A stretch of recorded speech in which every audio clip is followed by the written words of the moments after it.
الهی ای مهربان فریاد رس، عزیز آن کس که با تو یک نفس.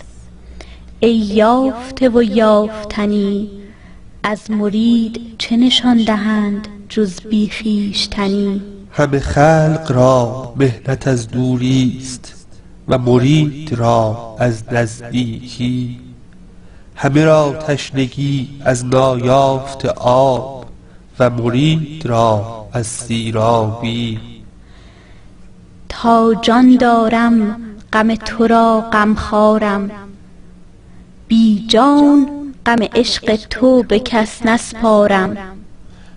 الهی تو موجود عارفانی، آرزوی دل مشتاقانی. یادآور زبان مداحانی. چونت نخوانم که نیوشنده آواز را عیانی. چونت نستایم که شاد کننده دل بندگانی. چونت ندانم که زین جهانی. چونت دوست ندارم که عیش جانی.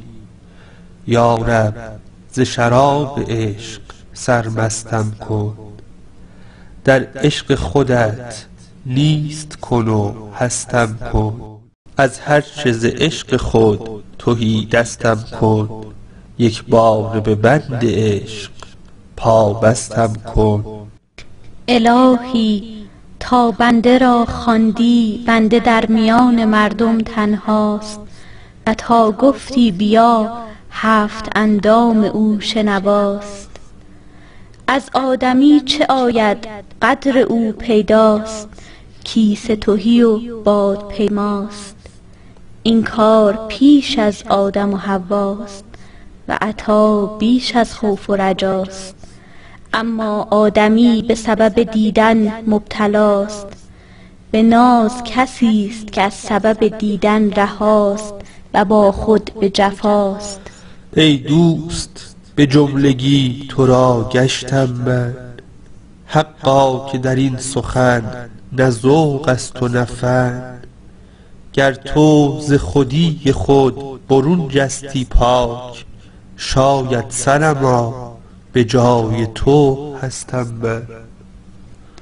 خداوندا چون وجود تو پیش از طلب و طالب است، طالب از آن جهت در طلب است که بیقراری بر او غالب است.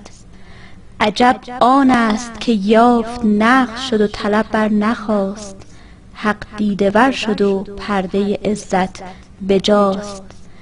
الهی چه شود که دلم را بگشایی و از خود مرهمی بر جا